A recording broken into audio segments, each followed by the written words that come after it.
naye mmwe Kyagulanyi Ssentamu Robert Bobi Wine yavaawa ebintu engeri gy'abikwatamu abantu bangi batabudde ne General Museveni kati ali mu dizali yeebuuza kyabazzawo takitegeera anti abadde yateekawo omuntu we mu kibiina kya National Platform Mathias Mpuuga Nsamba amukolera omulimu gw'okwabuluzaamu ekibiina kya National Platform kumbe Kyagulanyi amulaba era kati ebiddiridde mu bufulumizi bw'ekibiina ate nno nga wafulumya ati Mathias Mpuuga Nsamba General Museveni Katemba we gw'abadde atandise ate nno kimulidde amwalabye omuvubuka gwe yaleese mu National Platform okuva e Masaka kansala era mbu ali mu kusaba Museveni ate abasaba National Platform ebigambo nno byasobye edda kuba obujulizi kkooti y'ensonga Icc Bwebade Yetaga Pulezidenti omusango gwe yateekayo Kyagulanyi Ssentamu Robert Bobi Wine buli kintu kati kyongera kwepayiringa kyongera kugejja General Museveni omutwe gwongera kumuluma yeebuuza ebibuuzo Kyagulanyi byazanyamu omuzannyo gwe tannaba kumutegeera kansotabe ka video kano ogenda kugamba nti wamma gwe Kyagulanyi ddala Mukama yamutuwanga kirabo era ku ye kwe tuyimiridde okutembeeta ensonga z'okuba National General Museveni anti mission eri 2021 awo n'ogenda kutuwulira asotaba akatambi kano owulire Makanga olunaku lwajjo nalabye ku Museveni nga bapareedinze omusajja ava e Masaka eyo omusajja oyo yazze ng'agamba nti kansala wa Nuupu abadde atula ku lukiiko era yazze atunnyonnyole era asala nakyemalira ate abasibe nayogerako n'abantu ne mbagamba nti lwaki nakyemalira akutte baganda baffe na lwaki abalemerako okusooka byonna yayagala nnyo okubakwata ebeerenga leverage oba omusingo nga wanaatega akamasu atukwasizeeko nti tusobola okukkakkana twogere naye naye nga bwe nabagamba nti nakyemalira alina script gy'asoma naye ng'ate ye muwandiisi waayo alina ekintu kimu ekitannaba kukyukako mu script eyo kubanga ye agiwandiika awo obwongo bwe bukoma okumuwa nti kyayagala omuntu ajje mu script talina bugumiikiriza bwewa muntu mukisa gusoma script yejjiremu ekintu ekyo wabula ye akimwogerera oba okuteekawo karakita ekyogera oba okuteekawo omuntu akikole bukozi nti Museveni okukwata abantu baffe yayagala tugende tumwegayirire naye n'atakireka ffe kijja emitima gyaffe yakola atya gwabakwata mu bwangu ddala nga yakagala okwewaŋŋamya ku buyinza yatandika okusindika ababaka mugambe Kyagulanyi yandigeza n'ateesa n'abantu n'alumba ne ku bamaama b'abantu bano abasibe abamu baganda baabwe nakyabafamire bajje nti batupressurizing ffe tugende tumufukaamirire all that he wanted yali ayagala ffe tumufukaamirire abeere legitimized nti tugonze because ako kabonero ka submission kuba kukkiriza titugonze nekye twakola twakikola mu bukyamu tusaba otusonyiwe ssebo tetuli kiddira kye yali ayagala njagala bategeeza ekintu kino nti revolutionary yenna asimba essira ku kintu kimu ekyo kye yanona nga ffe twanona buwanguzi bwa kununula ggwanga obuyinza obwo budde mu mikono gyaffe ebbanga lye bumala ng'obuyinza tebunadda mu mikono gyaffe tewaliiwo kikolwa ng'era we twatuuka kati ku levo gye tuliko revolution eno tekyayina muntu n'omu nti ono bw'akwatibwako revolution esobola okuvaawo bangi nnyo abakyali abanafumuko mu kumanya kye bayita revolution ne stage mwe tuli bwe batunuulira omukulu oyo andi waggulu kifaananyi kya revolution ye president omulonde wa Uganda His Excellency Robert Kyagulanyi Ssentamu naye kyannaku njagala kukibategeeza mwenna n'obubaka buno butuufu butuuke eri nakyemalira wadde bannaffe bangi temunnaba kubutegeera naye nga namwe muteekeddwa obutegeera nti kaabeera ono nga yakwatiddwako oba yattiddwa revolution tekyasobola kuyimirira. Kati bwe mmala okuwa ekifaananyi nti kabeera ono because waggulu we tetunnateekayo muntu mulala. In terms of the revolution, ekyo tekiriko kwerimba mbasivudde muntu mulala yenna, naye ono waggulu we mu revolution tetunnateekayo muntu mulala. Naye ono naye ne bw'obanga gw'osse revolution oba togisse. Ekyo kye mulina okumanya nti kati stage eri vulnerable era oli olowoozesa abantu ti mu mitima gyabwe tekinnaba kutebenkera nti tulina omulamu omukulu. Ng'era omulamu omukulu baagala nnyo tuguteeke ku Kyagulanyi because bangi nnyo baagala nnyo buli lwe tuba twogera emboozi ebeera ng'erirayinga nnyo ku Kyagulanyi ebeera ng'olina okubeninga eri Kyagulanyi olina okuba bangi bannaffe bakyalowooza bwe batyo. Naye ekyo si kye kitegeeza nti revolution yeeyo. Revolution si muntu. Kati bwe tuba tumaze okuwa ekifaananyi nti noono ne bw'aba yavuddewo, ne bw'aba asaze eddiiro, ne bw'aba afudde bufi oba nakyo deefi oba ossemutte, ffe tusigala tukyagenda mu maaso n'omulamu gwe twanona era nga tukakasa nti attiddwa mu bulyaza amaanyi kye tusobola okumusasula oba okusasula omwoyo gwe okutebenkera emirembe kye tulina mu mutima ndi bannaffe abagudde nga tukyalwana ekisobola okutebenkeza emitima gyabwe ffe kuwangula ekyo kye baali balwanirira era ye kozi gye tutambula nayo kye kikyatupushinga amidst all challenges. Tukyatambula n'ogwo omulamwa. Kati bwe tuba tumaze okutegeera ekyo, then ate okuvaawo kwa Nakyemalira oba afudde oba awambiddwa oba aleese mutabani we oba aleese ani, tetukyukamu. Nabagamba n'eggwanga erisinga okuba ery'amaanyi mu nsi yonna lye bayita Amerika ne bwe likeera ku makya ne ligamba nti lyerikutta obuyinza obwo, ng'obuyinza tebunnaba kudda mu mikono gyaffe bannayuganda, era struggle tegenda kuyimirira. Kati eri siteegi y'okunafuwa twagivaamu. Kati omuntu asinga okutegeera ekintu ekyo mu bantu bonna ye Museveni, era ye bw'omulaba atandika okwekwata ku buli kantu. Yakwata abantu baffe ng'alowooza ajja kuleeta Kyagulanyi ne struggle ejje mufukaamirire, ne bigaana. N'ateekawo ebintu bingi nnyo ebituleeta tumufukaamirire, ne bigaana.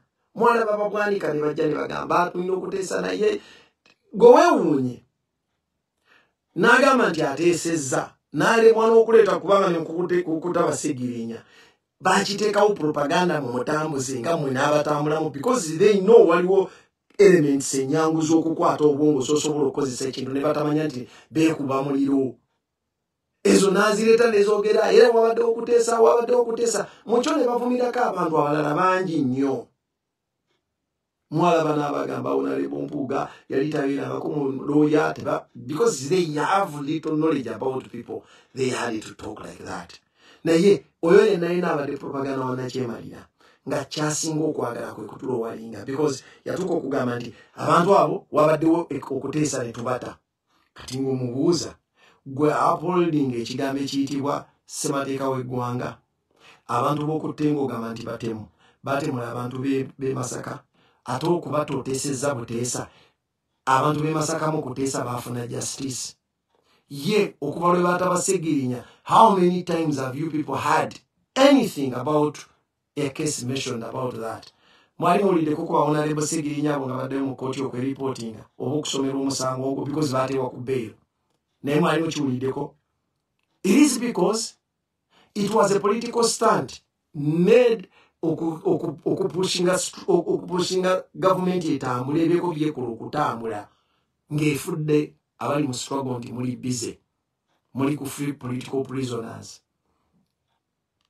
Naye ebyo byonna we bigaana nga ekifaananyi kubanga ekifaananyi omuntu gwe basinga okwetaaga asobola okulegitimizinga byonna nno gwe basuubira nti bw'abanga agenze ku mavivi n'afukaamirira Nakyemalira ebyo biba biweddewo. Main target baagala president nti singa alabikira mu bagenze nga bulaba abakulembeze nti president agenze because mumanyi nti politics waffe ng'ovudde mu byaki gwe tumanyidde. When you look at the fountain of honor mu kibiina, deputy be tebatera kuba na makulu, abantu abasinga kyekyo kitumanyidde. You've never seen a deputy president presiding over the duties nga president taliwo. Ekitegeeza ekifo ky'obwa deputy president abantu bakiteekawo for formality naye tekiba na makulu. Era ffe obukyanga mubaawo ndowooza mwalabako Museveni ng'akyusizaamu kati obukulu n'abukwasa Nabbanja. Bano abalala bonna abali mu protocol n'ababuuka n'aleeta Nabbanja. Lwaki? The presidency yagikwata n'efuuka personal property. Gy'asobola passing over to another person nga bw'awulira bw'ayagala. Asobola n'okuleeta omuntu nga tali ku kabineti n'agamba bwendeseewo. Kubanga it's a dictatorship, temulina kyakumugamba, temulina kyakumukola. Embeera bwetyo bwebadde etambula. Kati batagetinga omukulu ono ajje n'agaana. Naye nga bwe nakugambye omuntu ng'agudde mazzi abulwako wakiri yeekwata ku kitengejja, ne bw'alaba akati nga kafulootinga akeekwatako naye nga katono kalinga penso, ne bw'alaba penso nga efulootinga ku mazzi. Nze mbabulira nti I've ever been in such a situation nga ndrawninga mazzi. Naye desperate ekutuusa ku buli kintu. Kati baatuuse okuvaayo ne bakwata omusajja nti azinga memba wa Nuupu azze okwegayirira Museveni. Bino by'ebintu eby'ekisiru ebyabadde mu ekyo by'oyinza okutunuulira. 1. Avunaana abantu abakwatiddwa. Museveni baakutte bagamba nti abavunaana mu bimu ku bibavunaanya bye byambala ebyefaanaanyiriza eby'amagye n'akakoofiira. Naye yabadde mu maaso ge nga yaba azze okubeeyimirira by'ayambadde teyakwatiddwa. N'atambula n'avaawo n'essaawa ya leero. Ekitegeeza nti ekintu kino kye yakola naye ennyininyini kimukaabirira. Abuliddwa bwakyeyambula. Kati banoonyayo wakiri omuntu gwe bateeka on record ajje. Tuze tutunuulira ebintu bino akakodya ko bakakozesezza okumala ebbanga ne zireeta abantu abajja ne beefuula abatulumirirwa ennyo titugende tuteese naye abaana baakola ensobi. Kati waliwo abalina narrative gye bajja omanyi waliwo enteekateeka abo be baakwata because they want to justify okukwatibwa kw'abannaffe abo. Nti abo abaakwatibwa waliwo enteekateeka ensonga lwaki bakyabalemeddeko. There is no nteekateeka. Na only enteekateeka eyaliwo n'olwaleero yeekyaliwo yakukwata buyinza kubujja ku baabuwamba. So tewaliwo wosobola tuteeka mu discussion etulowoozesa nti akati ate katukkirizeeko munnange oba oliawo ensonga waaliwo wano lwaki obakutte. Museveni has failed to justify that. 3 years down the road with these people in custody, he has everything in control with all the state apparatus. He has failed to come up with a concrete evidence. Because he can't. There is no way this can be a military way unless omuntu nga tamanyi rights. Newewo genze mu copyrights. The patent rights Museveni can have on a beret is when ataddeko emblem najijjako ya National Unity Platform ya People Power n'ateekako eyiye y'amagye. Eno teyinawo ebirunginga mu regiments z'amagye zonna nga Museveni. And they cannot gazette a beret which has never been their innovation. They don't even know where it came from. They cannot even trace its origin. A beret has always been a symbol of liberty. Revolutionaries everywhere put it on. You cannot own it. Ngagwe. Era naffe kyetukola tujja buzine tuteekako kana akaffe because kana akaffe ka People Power kola tuteekako tusobola naffe aho tukasobola kakiraiminga kubanga akoffe twakeeyiyiza eyo logo yaffe. Naye bw'ogenda e Zambia bayina nabo abali mu People Power ewaabwe bayina akaabwe ke bassaako kuno. Ernest Kyegwavala y'omu ku basajja abaali abalwanyi Namige. Yali musajja wa origin ya Argentina. Naye yeetaba mu lutalo olwaleeta ba Fidel Castro mu buyinza okununula Cuba bwati bwe yali ayambala nayegatane mu ntale endala nnyingi ez'okununula abaali nga bajeera. He was a revolutionary. Bwati bwe yali ayambala. That is why tosobola kujja neweesimba wali n'ogamba nti akakakofiira. Era y'ensonga lwaki abantu nga abapresident n'abakulembeze baffe abakulu ne bwe baba batambula bagwambala nga tasobola mukwatako because akimanyi. Naye bateekawo eyo discrimination mu kukwata kunafuya abantu kuba balina narrative gye baagala okuteekawo eraga abantu nti waliwo abamu abasukkulumu mu abalala bwe mubeegattako mmwe mugenda mmwe mufuuka collateral damage. Amakulu banafuya abantu obuteegatta ku nsonga ya kulwana ku kozi ya kulwana kununula ggwanga. Kimulemye. So he has to bring out people bajje bakituuse bakibateekemu batandika okiteesa bwe batyo. Someone tulina platform bwe tubadde nga akyogera n'agamba nti kale twandibadde tulowooza nti mu politics okuvunamira Nakyemalira si kituufu naye tukozese obuntu. Nze submission yange ebadde bweti n'omulala asobola okuwa endowooza eyiye nti obuntu yes twagala nnyo okubulowoolezaamu kubanga eyo gy'osobola okukwatira abantu abali innocent abatamanyi goberera nti bannanga abo boogera lwakubanga abaana baabwe si be bali makomera oyo ayogera lwakuba si ali mu kkomera. Naye twagenda okujja n'abo abali makomera tebaali makomera. Naye waaliwo obutali bwenkanya obwali bumaze okulabwa. Ate obutali bwenkanya obwo bwe twali twasayitinga before nakati bukyagenda mu maaso. Only that nti ffe abali mu revolution abasinga obungi somehow tulina engeri gye tuseebengereramu oba olusi tubeera so attracted n'ebyo ebyo bitambula ne tufuuka emotional ne tutandika kutambula na mudigido gutambula ne gutwerabiza nti tulina ekinyusa ekikulu kye twajja okutereeza. Nti bwe bakwata abammwe bwe baba kubatiyagasi bakola batya ng'olwo mulowooza ekyo kye kifaananyi ekifuuse ekinene. Ekifaananyi ekinene kikyali kiri ekyatusitula nga tebannatukwatako muntu n'ogu nga tebannaba kututtamu muntu n'ogu. Kitegeeza tetunnakyuka kiri kikyaliwo obuzibu kozi bweba ekyaliwo ne bw'onojjanja symptoms eno ekirwadde kisigala kikyasobola okuleeta kubanga n'obulwadde mubulaba bukyusa busobola okukyuka bagiyita mutation. Akawuka bwe kaba kaleeta obulwadde kasobola okukyusa ne katandika okukyusa embeera gye kalumiramu ne symptoms ze kaleeta. Kati bw'onooconcentratinga ku symptoms ne weerabira oconcentratinga ku kawuka oyinza okwekaana nga kajja kukyuka emirundi n'emirundi nga tosobola kaadaptinga n'embeera eba eriwo okakana nga kakyusiza mu nkola. Eventually bw'otakatreatinga kakutta if you concentrate on the symptoms. Kati ffe tetugenda concentratinga ku symptoms kumwegayirira because tukimanyi nezo ekyazireeta kubaako ngeri gyatugonzaamu. Tusituke baganda bange tutegeere bw'otunuulira Nakyemalira ng'atuuse okuba desperate okugenda okunoonya omuntu okuva e Masaka ajja atutuukire mu paalamenti kubanga Balamu amuleese bannange era nga olabye actually lwakuba nti Museveni yabawandiikira script yandibadde smart enough okumanya nti abantu a few weeks ago bagenda ne bapangisa akafo ne bakolerawo fojjaliwe ne bamulimba nti yo office ya National Unity Platform.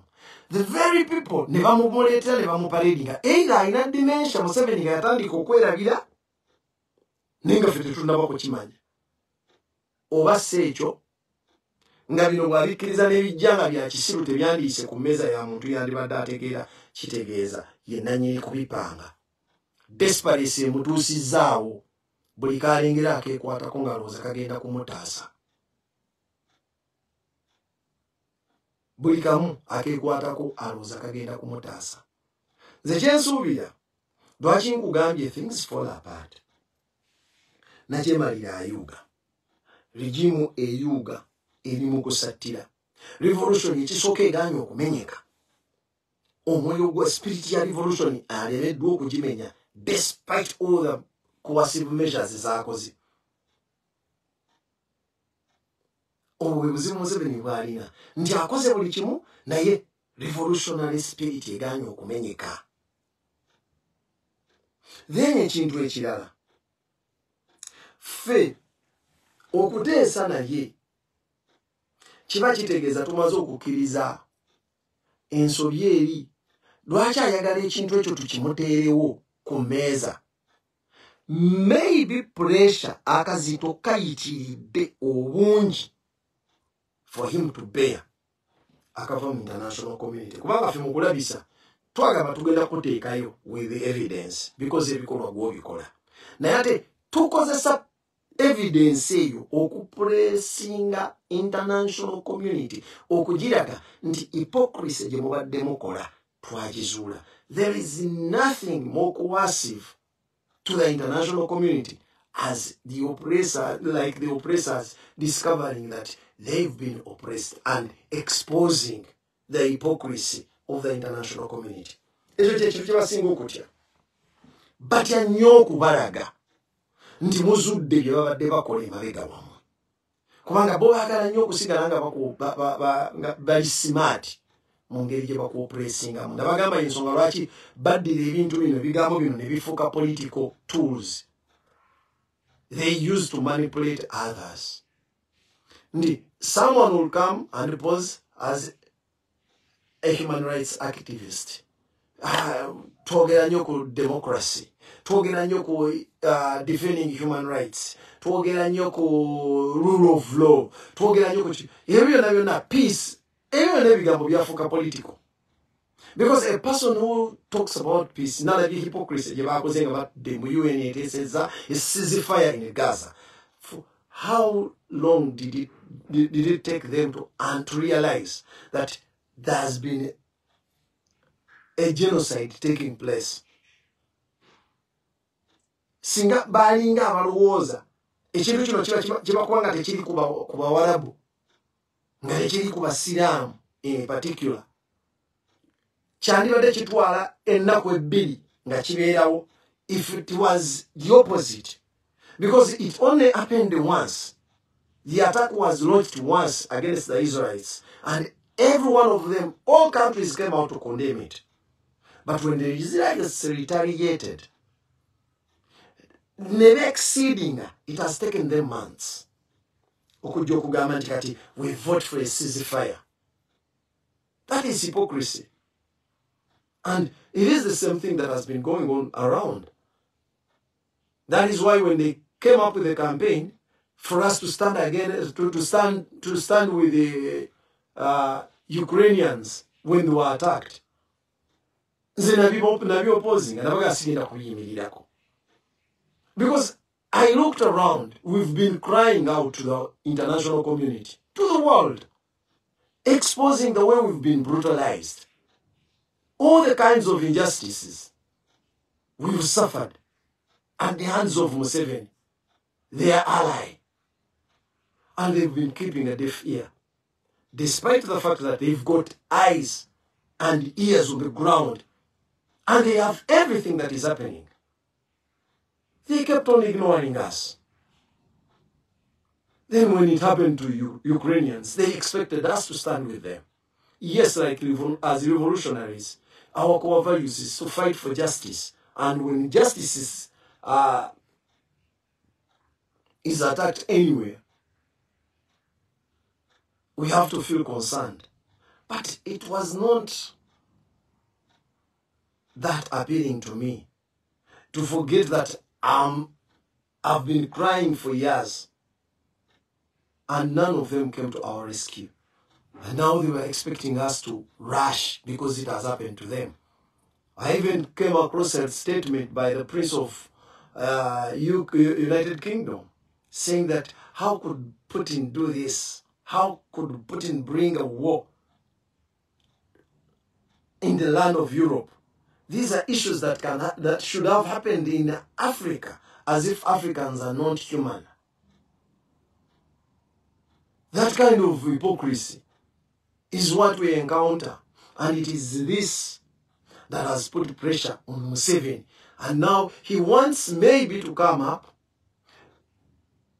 with a game of a pardon in the form of us pleading to him that maybe we were used by politicians to engage in unlawful acts that led to the arrests, the murder, and the torture of our comrades.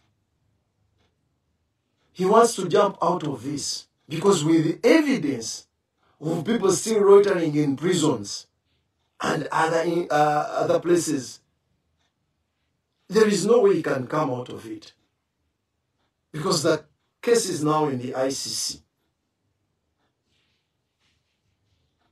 Museveni ebyo ebintu byatya. Esawa eno mulabanga Katemba wa Balamu. Naye nga ate bazannya muzannyo okugezaako kubuuka mu kino ekintu.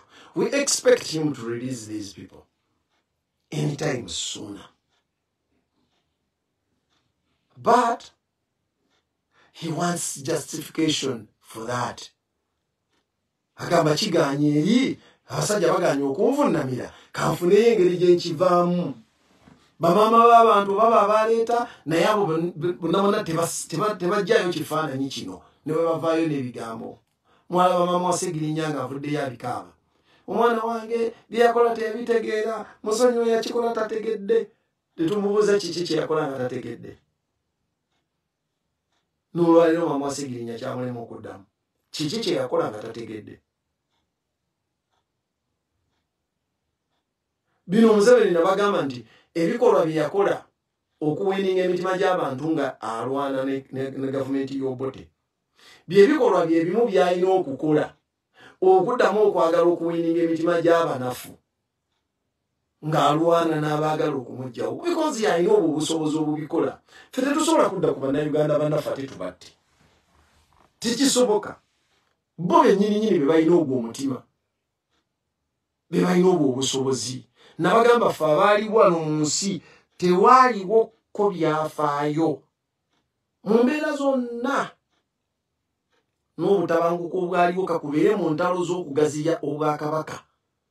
Obwedda abantu b'edda baalwananga ne balumba ne balwana naye nga bawaŋŋana ebitiibwa because ennono zaffe zaali zifiibwako nga tosobola kusanga nti Bunyoro yalumbye Buganda osanga emirambo gy'abantu nga gigaŋŋalamye. Abantu bawanga emirambo gy'abannaabwe ebitiibwa era nga abasibe abattiddwa baziikibwa bulungi ne bwe mba mubaziise gye mulwanira. But Museveni wanted to scare people. He wanted to cause anarchy. And he also said it. He confessed in his book. For people who got a chance to read the Sowing the Mustard Seed, the first edition, everything was documented by himself. Neyewako yennyini Obujulizi n'agamba natawangulanga eddembe nsobole okukyawaganya abantu okukyayisa gavumenti abantu. Lwaki? Teyalina credibility, abantu baali tebamukkiririzaamu. The evidence was clear. Mu kalulu k'ekinaana Museveni yakwa n'aweebwa ne chance egenda okwesimbawo ku bwa MOP. Still Sam Kuteesa n'amuwangula mwaka akalulu. Ekitegeeza nti bannayuganda baamulagirawo nti tebayinza kumwesiga. Only way Museveni could buy that yali alina kutta bussi bantu kubateekamu ntiisa kufiisa kifaananyi kya gavumenti eyali mu buyinza. Era yagamba nti twabattanga enkya ne tujja ne twambala engoye za bulijjo, twabattiranga mu ngoye z'amagye, enkya ne tubeera mu ki ne tudda ne tubeera nabo mu kkungubaga nga mu kkungubaga mwali kuluutingira amala okujja n'akuttira abantu. The way he recruited these child soldiers, yajjanga n'atta bakadde baabwe n'agamba abasajja b'Obote walabye basse bakadde bo. The only way to do it is to retaliate, jangu tubakube. And that is how we lowered young children into the forces. Abaana bonna mubalaba abalwana bw'atyo bwe yabateeka mu kulwana.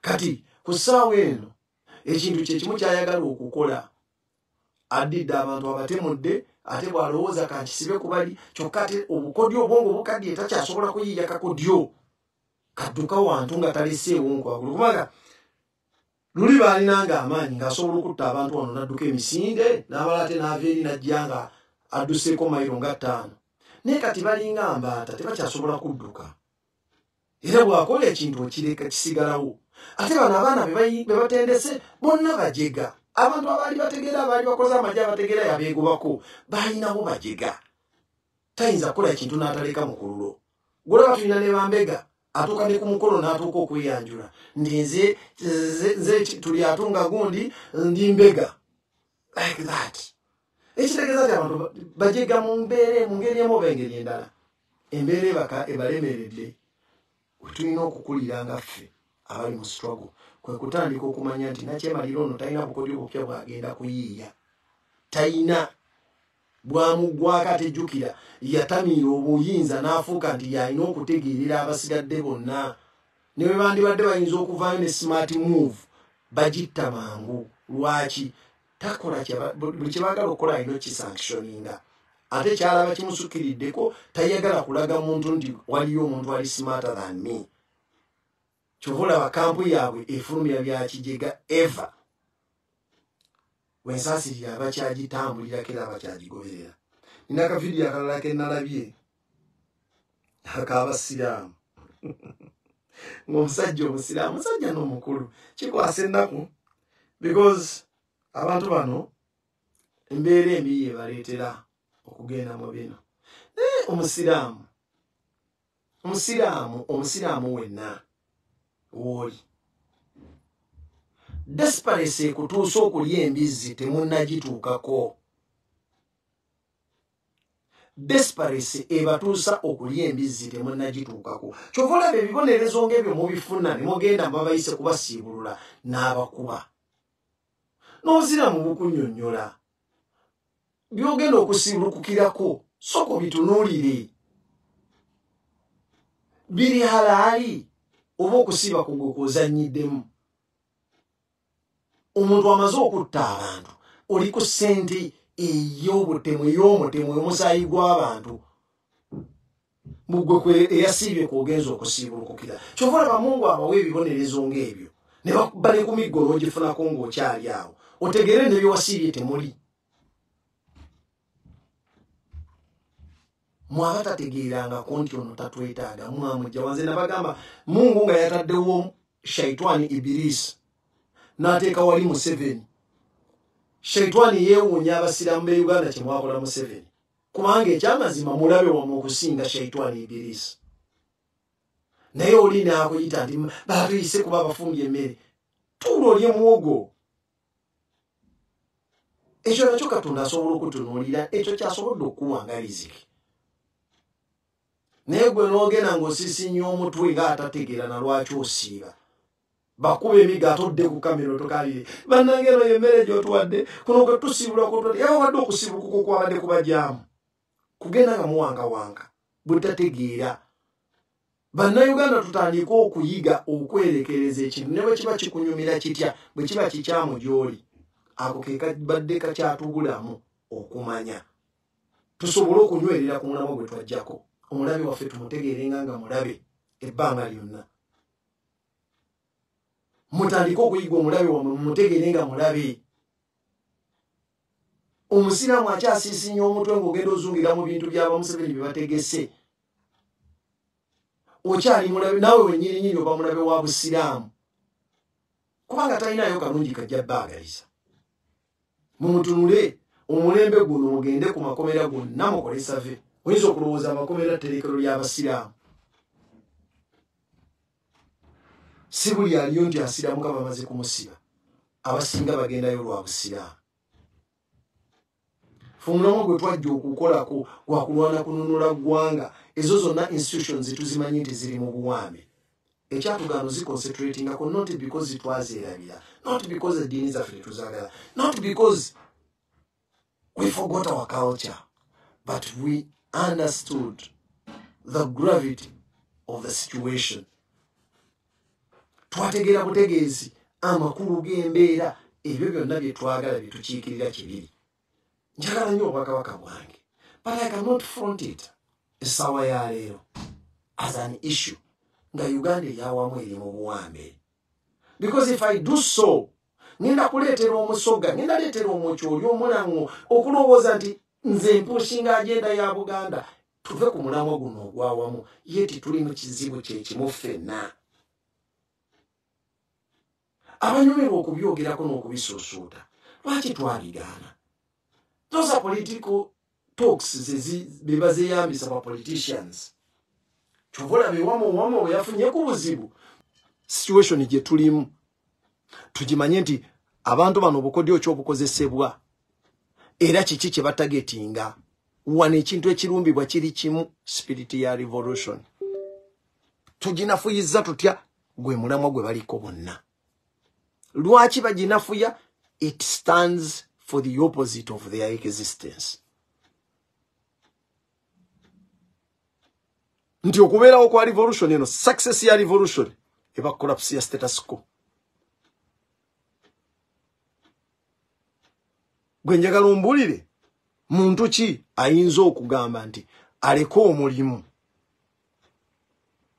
oba alwane ne regime esobola omuwa akasiimu aka milioni 5 nga tamanyi na kye yakola kumuwa milioni 5 kuba naye nyini takimanyi, omugambe nti yo regime esobola okwawadinga bwetyo girwanyise eveewo. Osizinga n'omuntu ng'omusuubira okulwana ne regime agisuula egwe nga mu regime eno asobola okubeera n'obukadde 118 mu mmotoka naye n'abwerabira n'atabusaako birowoozo n'abeera bize ku ssimu eno n'abulekera abantu mu mmotoka ne babusomola nga tafuddeeyo, oyo aba atoola kuzenkana ki? And as if this is not what we want to tell you, but we start with this because it is concerning us. They are members of our group. That is why we address it first. But we do not forget other issues that have been involving people with very big sums of money.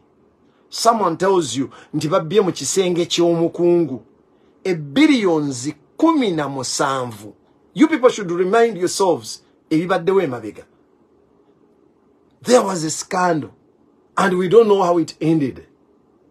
But someone walked into someone's room and walked away with 17 billions. Ugandan money. Then just recently, before this, another government official, bamu billion biri, no bukadde bina mu something. Munjuye. Kati, ekyo kyokka kikulaga ki? I can sympathize with the person akugamba nti ezize bazibbye nga alina byagenda okusasula mu mmotoka. Definitely asobola okuba. That one could be understandable. But a person having billions of money at home, then ne mutandika okukaaba lwaki tulina inflation. You've got very many reasons to justify the inflation. If you have government officials with that sum of money, because gwebabako billion 17, I doubt whether yayina billion 17 zokka. Because omubi tasobola kubbaawo. Ate atali nti lwe baazibba lwe yazitegeera. Ekitegeeza nti baatoola ku kinene. We yategeera nti batutteke 17 nga batodde ku kinene. Akitegeera na luvannyuma nga tasobola na kugoba mubbi. Tamanyi wawe yakotte.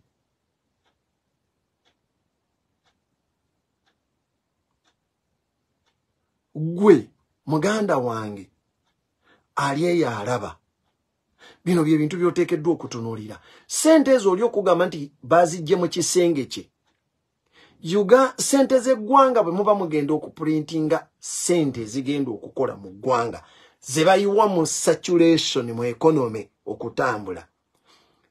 Omuwendo gwazo basinziira ku buzito bwa deposits ze muyina nga mu gold mu World Bank. Ne bagamba ku buzito bwammwe musana kubeera economy ya mwesana kuba na sente bweziti nga muzigerageranya ne ku sente za mawanga amalala waliwo determining currencies. For instance nga bolaba dollar bwebadde olwokubanga mugitradingira mu nnyo obuzito bwa sente yo nga babugerageranyiza ku dollar businzira ku buzito obwo bwoyina mu gold deposits zoyina mu World Bank. Kati gwe bw'oprintinga sente nga katugeze okusinzira ku buzito bwaffe shilingi ya Uganda dollar ya America emu eyandizito ye eshilingi za Uganda because ku mulembe ndoza gwali gobota asooka. I think ku mulembe gobota asooka elabika dole emu yali mu shilingi ya Uganda 1.3 almost nga tutambulira wamu nga just etusinga ko butundutundu busatu.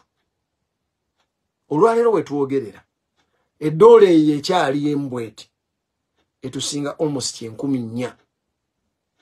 Nego manyi kijja kitya inflation oja accounting otya okuva mu 7 just emyaka ejakayitawo tejinnawera na myaka 8 netubanga batusingira mu 10. Atenga neokudduka okwo kwennyini inflation okubanga erinnya okutuuka eyo bwete kizze mu mulembe gwa Museveni. Mwe tulina amabanja amayitirivu obungi nga agasinga bagatusonyiwa naye nga ne bagatusonyiwa geeyongera bweyongezi kubanga twali tubulabyeko ku bakungu ba gavumenti abatuuka okusaba sente nga bagamba nti tuzze mutusonyiwa amabanja mutuwoleyo amalala. Sinti tuzze tusasulako wabula tuzze mutusonyiwe tusaba mutusonyiwe wabula mutuongere amabanja.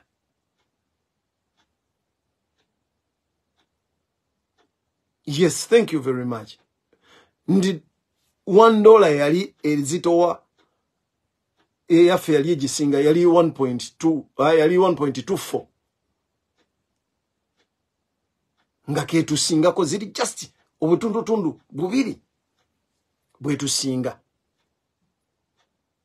Neka tesawa ya lero mutunule kituli oli bwakwata sente nazijja sente bazi printing ne baga nti kati okusinzira ku economy yammwe tugenda bawa trillions 15 oba 2 nezijja nga trillions zizze 20 kitegeeza bwe ziba zizze mu saturation ezo zitekebwa mu central bank. Bwe zitekebwa mu central bank as the regulating body netandika okuzidisputinga mu commercial banks zijjolo zijja mu economy. Jafa nzikwate konzo omulimi nsobolo ziwaako omuzimbi sente ziri menti kuyita mu mikono jaffe nga bwe ziwanyisiganya.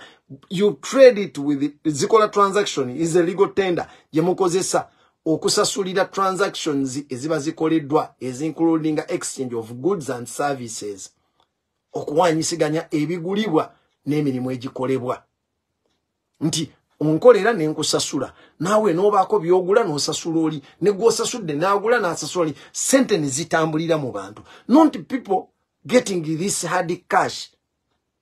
The prints nozikwata nozikukulira awantu. Sente ziri meant kuba mu commercial banks nga bwe zirotatingira ne mu central bank. Awo muba musobola okumaintaininga sente yammwe value yayo. Naye ffe buli lwe mubikola oli ne bazireeta nti zizze trillions 5 ne baziyingiza beppa ziba oluzirengera bwe muti Museveni n'asooka azibbako zabbiyeko n'azeteeka bwe n'ayita mu parliament n'emutemerako zemutemedde n'ateeka mu ogundi nabana abazikwata bazitambulirako kubanga buli abakolamu mubadde nga mulaba bu video obutambi obonno mulowooza bwabula abantu abasinga babusudde naye obutambi bwe muze mufulumya mulaga abaana bamwe ebisawo babikutte bazizimbyemu ebimotoka muziguddemu muzizanyira mutadde amaalo mu bintu by'ekijega bino. Naye ensonga ezo zigenda kuba nkulu mbabulire Uganda tugenda kwenunula mwetaddeko obujulizi obutagenda kusiimuuka. Technology ono yajja bwe muba mumutaddemu amaalo nze nabagamba aleka digital footprint oba digital fingerprint enkya bigenda kukolako ng'obujulizi. bijja kukolako ng'obujulizi. Lwaki? Tubasuubira okuba nti ebintu bino abasinga mu bikola mu bimanyi. Mwabisoma. Abamu muli bakungu mu gavumenti, abalala mulina nganda ku bantu abali mu gavumenti. Ne bannabyabufuzi abasinga obungi. Because luli tekibadde nnyo mu bantu ba opposition. Naye kati bigenze bitandika okuvaayo. Kasita mulwawe nnyo. Amazima gagenda gavaayo. Recently twabala bamugamba batuwadde billions simaya batusindikira billions mmeka tulwanyise ekibiina kya Kyagulanyi. Ne tusooka tuzitwalako ewa Dr. Besigye ne zibeereeyo. Those trillions were not brought back into circulation. Hence, having an impact on the inflation. Era omuntu bw'aliba akaliculatinga bulungi tujja kumanya nti essente zino bazikwata ne bazibowa ne muzijjawo ne muzikwata ne muziteeka mayumba gammwe ne muzi withdrawing mu saturation. Ekitegeeza nti ka inflation ke twafunaako kuba tetufunangako recovery ekyo ekintu oba mwalimu ekyegendereza ndi we ne baba bakola calculation zonna inflation yaffe eyongera kulinnya tetulicovering-angako tetulinawo gap ka recovery. Ekitegeeza buli muntu oteekeddwa okubeera ng'oli accounted for ku ebyo by'okoze n'ebyoyogedde mu kiseera kino kye tulimu eky'okwenunula, especially ababikoze kati nga tumaze okusituka. Buli muntu yenna oteekeddwa okwemanya. N'abasirise nabagamba nakyemalira tagenda kuleka mukasirise. Buli beneficiary w'ekintu ayina okukakoveeyo mu ngeri emu oba engeri endala, either ovaayo mu bubi oba okuvaayo mu bulungi. Naye kyatayinza kukola kwe kuleka n'omu ku bantu babadde akwatagana nabo n'akulekera emirembe nga takwanise, kubanga akimanyi bannayuganda bayinza obutakutegeera kati talina kyagenda kukola nga tasobola kukwanika.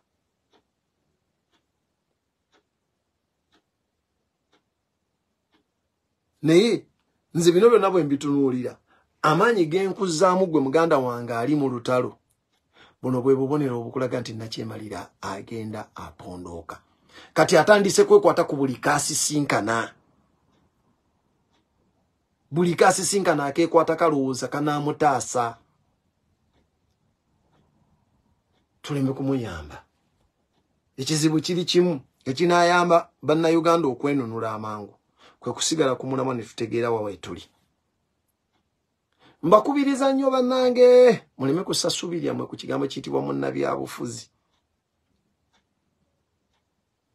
Muguno omuzannyo we guli ffe kubeera banywevu ku ekyo kye twanona kye kigenda okutuyamba. Struggle eno gye tulimu yassaawo akasengejja kaayo, era akasengejja ako kayimiriddewo ku ebyo bye tukkiririzaamu bwe tuyita obulombolombo bwa struggle. Obulombolombo bwe kugamba nti tetujja kukkaanya n'ebyo nakyemalira bye yateekawo tetukwatagana nabyo, kiba kitegeeza tetukwatagana nabyo. Era bw'okwatagana nabyo akasengejja kaba kakuwandudde. Gwe kasita omanya nti nkwataganye n'ekyo, akasengejja kaba kakuwandudde.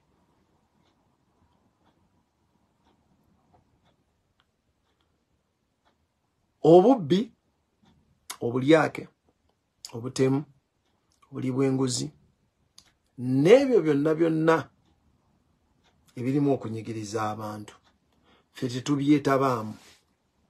Kati tukyayogera ku babbi essente kubanga ezo ze zoogerwako.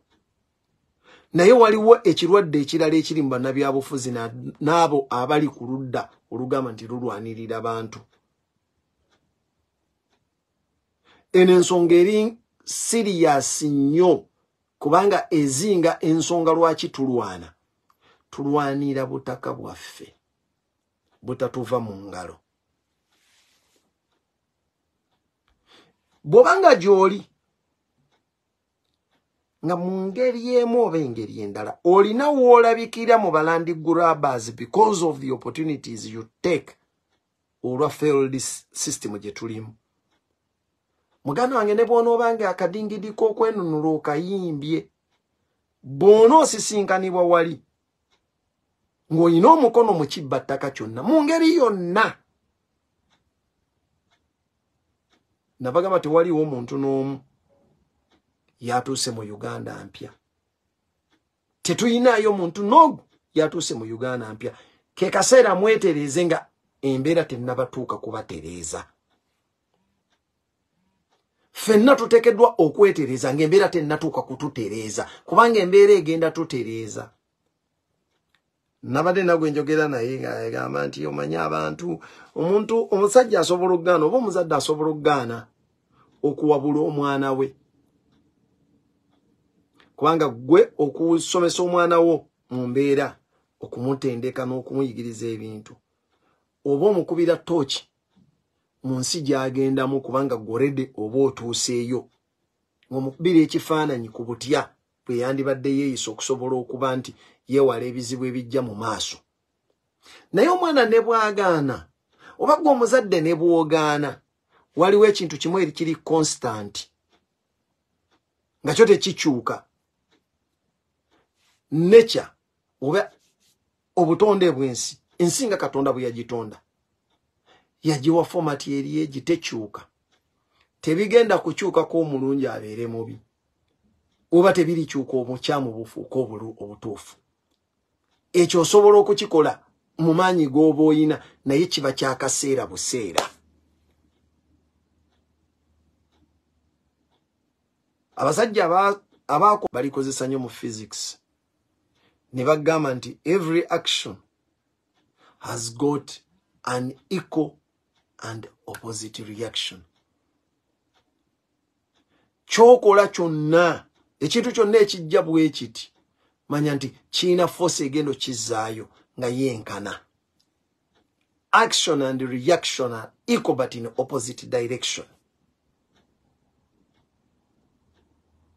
Tewaliwo kintu n'ekimu ky'osobola kukola ne kigenda nga tekyanukuddwa. Forces of nature.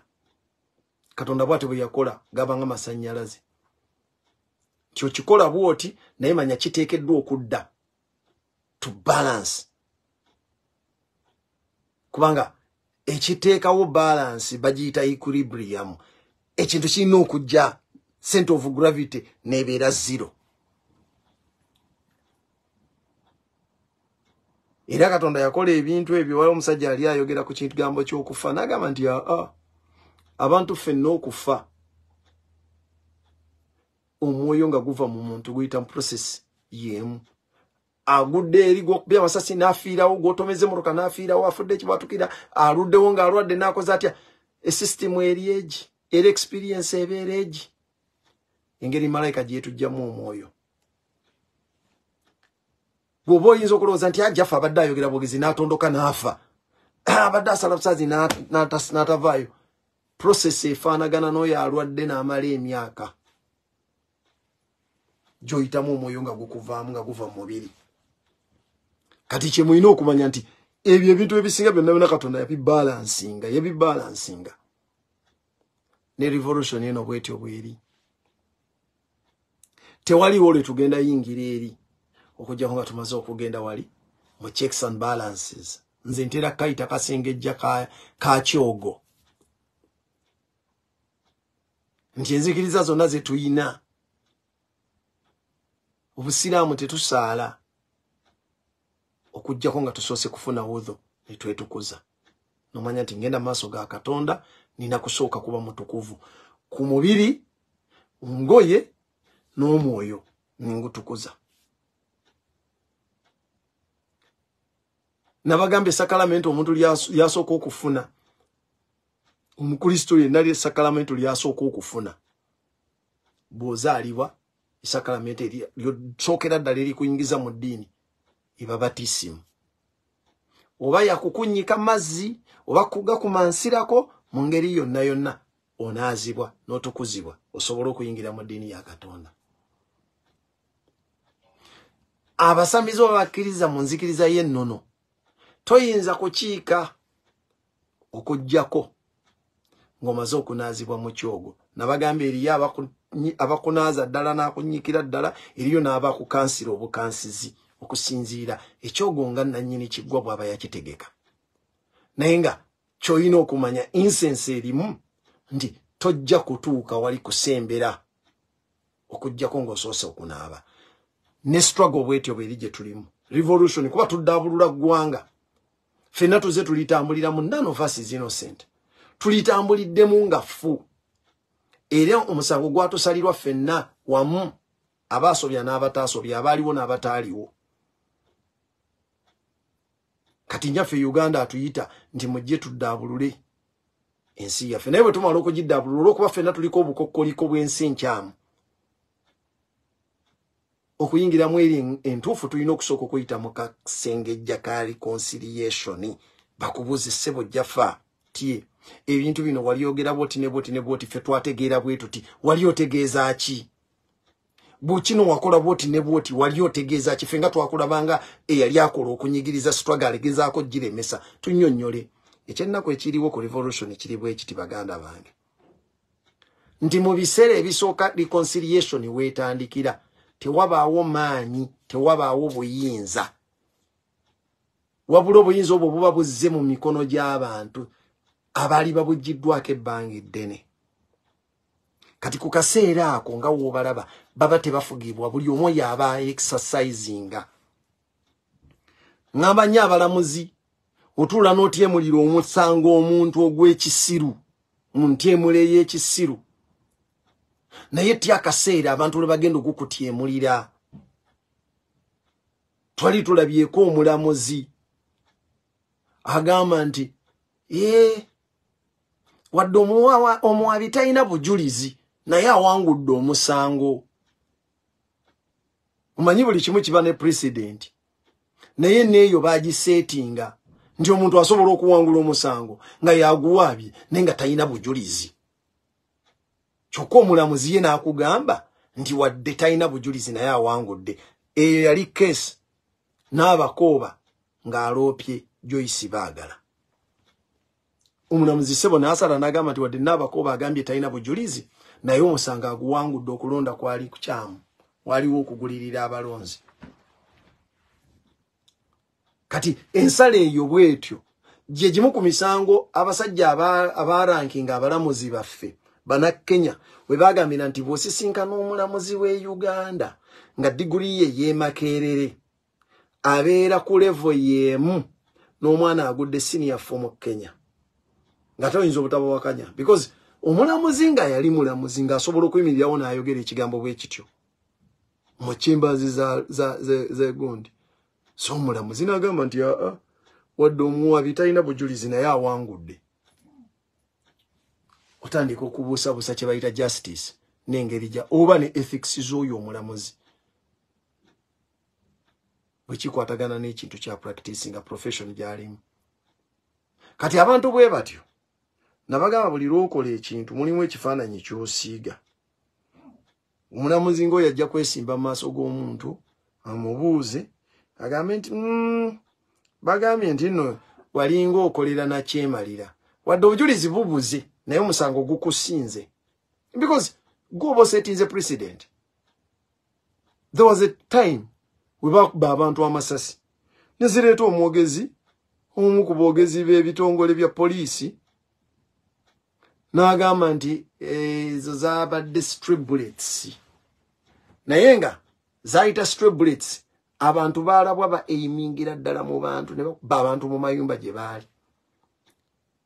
Namugamba gwe linda, stray bullets zijja ku strayinga nga zikwata abaana bo, zijja ku strayinga nga zikukwata weewuunye ti omuntu asobola okuteeka wali n'akuba stray bullet nejja direct gy'oli naye nga stray bullet, because at that moment unayogera yasalawo okuyita essasi kyayagala odiyita ate nga mumuseetinze president. Temuyinza kukka ku bantu ne mubajonyesa nga bwe mwagala ne musuubira nti bo mugenda basuubira mu kusonyiwa. Ebyo ebintu ebimu abazungu bye baatulimbirako ne bamala okututta nga batuyigiriza eddiini ne bamala ne batugamba mu ddiini okutta kikyamu nga kiringanga bagamba nti revelation y'okutta kikyamu ezze luvannyuma lwa kututta nga yali teriiwo we baatandikira. But the other people who came with the books ebiina ezo revelations.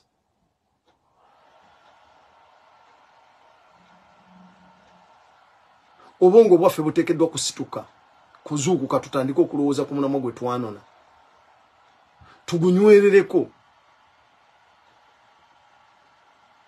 Nalabye akantu akalala nkulisaayo abakulembeze baffe abagenze mu kuwagira enteekateeka z'emisinde gy'amazaalibwa ga baffe egiri ku mulamwa gw'okulwanyisa akawuka ka mukenenya. Akatali nti kakubannyonnyola kaakati mu mbeera eno twava ku stage y'okuba nti bakakunnyonnyola bwe kakwata amakulu gaako ne bye kakoze okutuuka okuba nti mulamwa mukulu nnyo okuba nti gwogerwako. Ate guno omulembe gw'abavubuka ate nga abavubuka be basinze okutulugunyizibwa akawuka ako.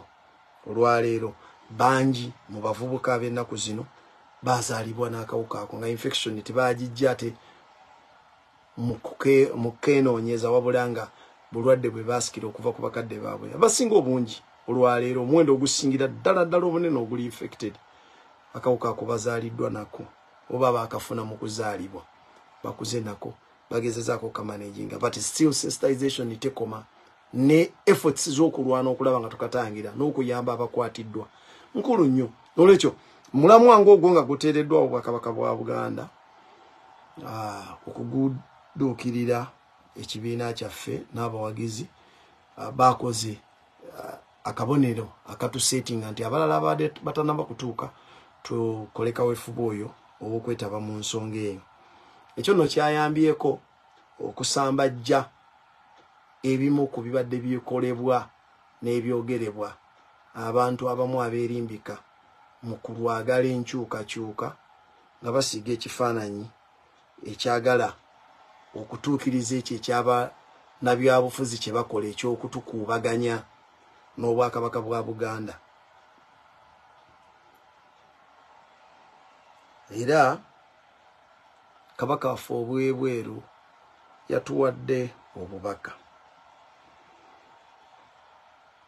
Obubaka bwe yatuwadde bangi era nabo babuzzeko ne babuŋoola olw'ensonga nti ebiruubirirwa by'abantu ku mikutu gino byawukana. Mulimu abalina ebiruubirirwa ebyabwe nga bo ne kinaabanga kirungi bajja kirabangamu ekikyamu. Kati obwongo bubeere eriggwe nga munnansi. Naye nno obubaka bwe yatuwadde yagenze n'akoona ku nsonga manyi bagamba awali omugenge tewafunyirwa ngalo. Yagenze n'akoona ku nsonga y'okutabaganya abannankyukakyuka. N'atugamba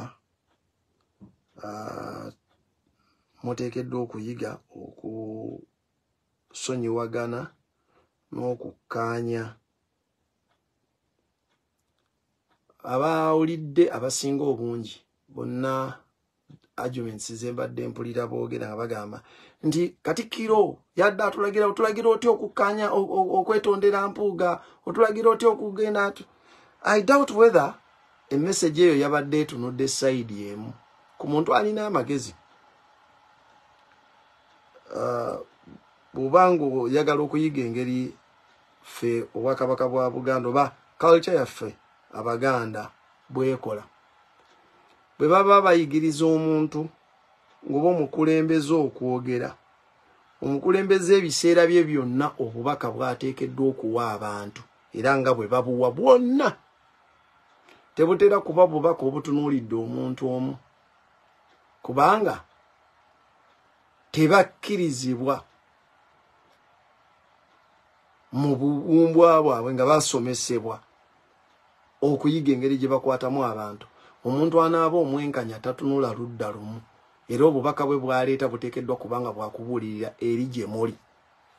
Ffe kye tubadde tulina okujja mu bubaka obwo kiri ekintu kimu nga banna struggle era struggle kyenoonyaamu ndi elementi y'okuba obumu n'okwegatta nkulu nnyo era tebagamba nti ababaka baffe abakulembeze baffe aba National Unity Platform muteekeddwa kwenenyeza mpuugo oba mwakola ensobi okwogera ku kye mwayogerako, wabula mu magezi gaffe nga twapoldinga principles zaffe kwe tuyimiridde ng'abali mu struggle.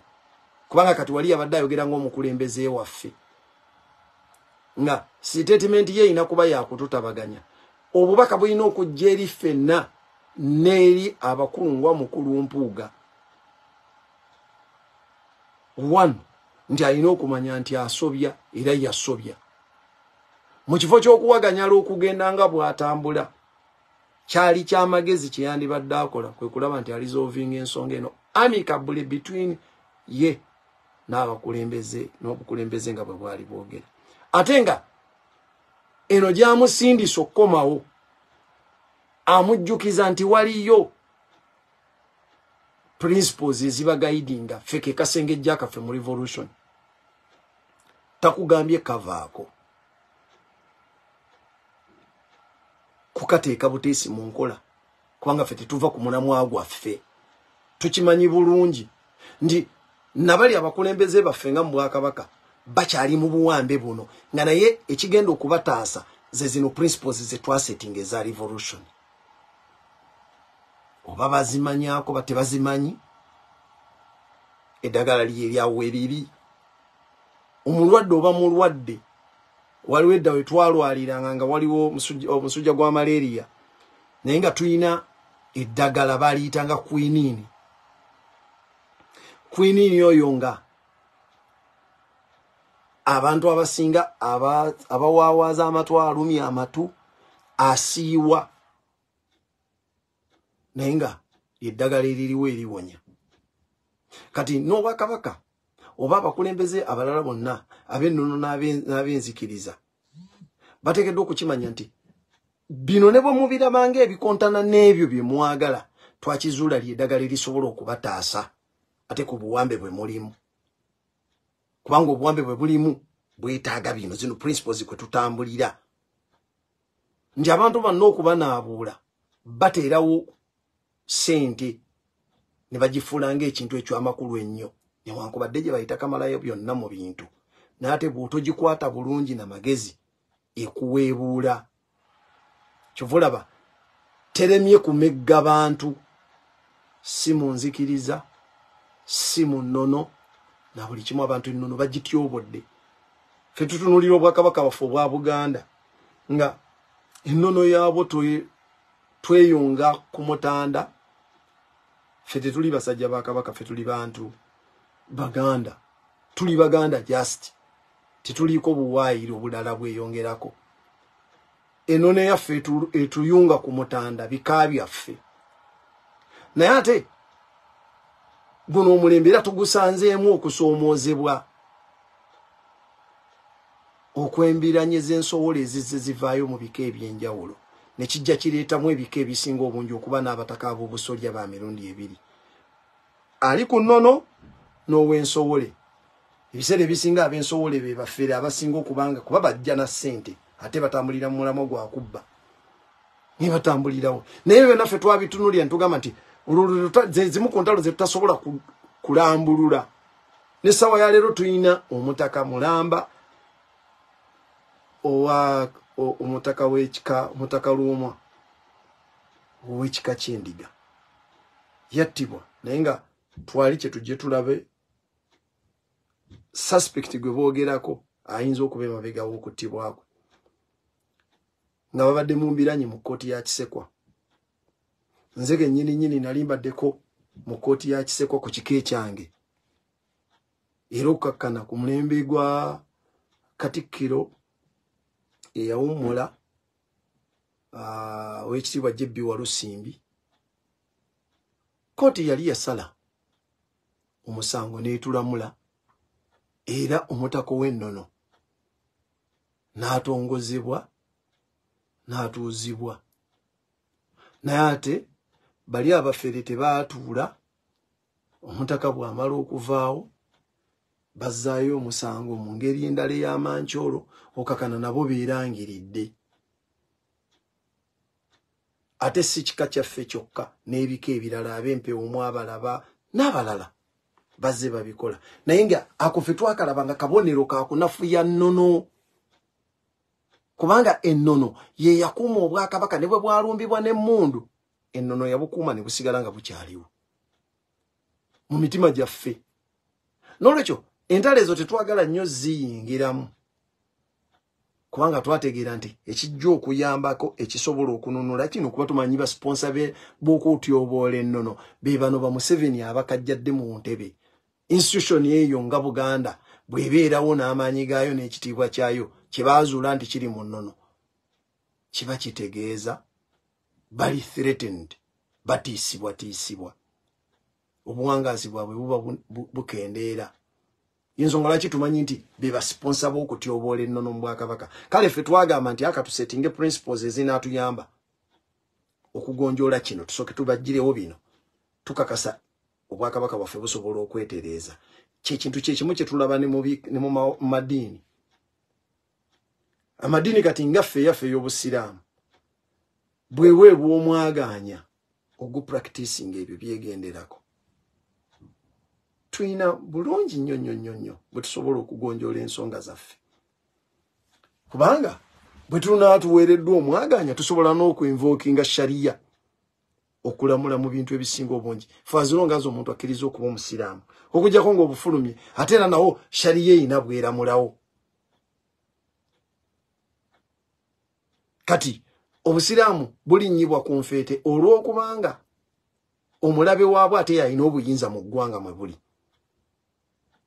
kati bulina okutyoboolebwa bufuula ekyokusiimulizaako ettoomi ekyokuzannyirako ebyo byonna tubitunuulira obubaka bwa Katikkiro bwabadde bwakwegatta kubanga okwegatta tulu nkulu nnyo mu revolution ffe kumanya nti tuyina omulabe omu atufungamyeko naye tuyina n'akakwakulizo nti oyo atukeereyo oba atulwisa tusobola okumwesonyiwa ne tumuwummuza ensonga ze ne tuziraba oluvannyuma so si kwongera kutuwa mirimu kuba bw'agira ati n'akwata akazindaalo nti ate nze sigenda kuva mu kibiina nze nakitandika nga mutandika okumugirayo vidiyo wakiyingira ddi ate luli watugamba nti kyakika ate kaakati ogamba kyali kivumu Obwakabaka lwaki kyo kiremeddemu ekivumu Obwakabaka like they are going to make us busy unless we wake up okujjako nga tuzuukuse ne tuva mu tuno twe batuyimbira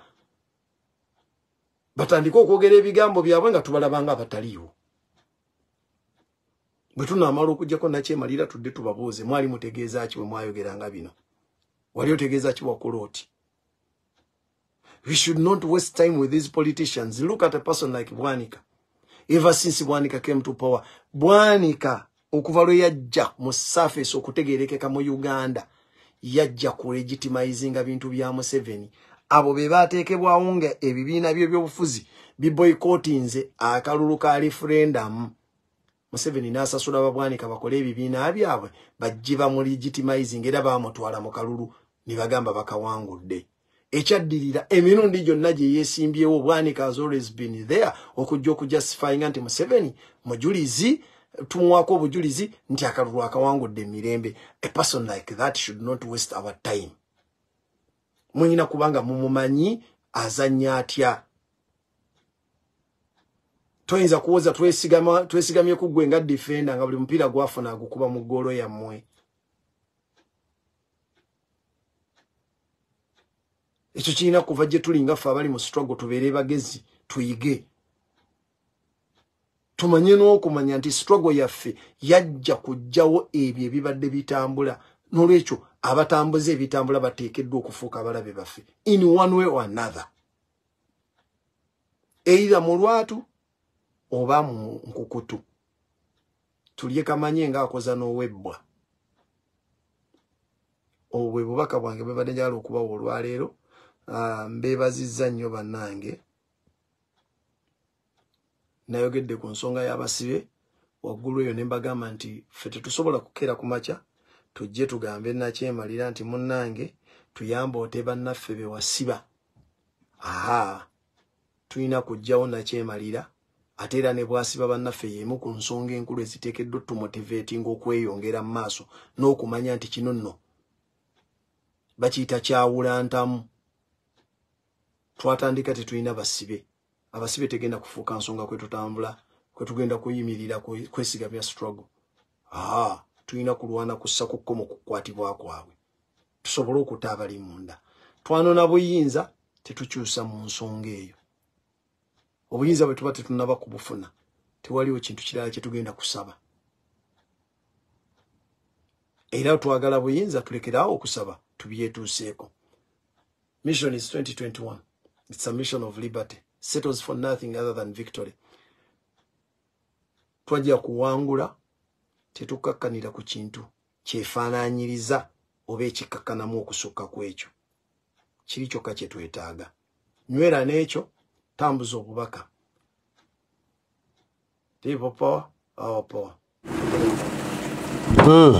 People power, our power, for God and my country. Bwebaka bwebulidde bulungi eri omukulu Matyansi amasayansi mpuuga bwanika ebimutuuseeko byebyo okwerijja byatasobola n'okulowooza mbuno yatandika Nuupu era ajja kumala gakola ebitagwanidde okusuula n'okusanya ekibiina kya National Unity Platform.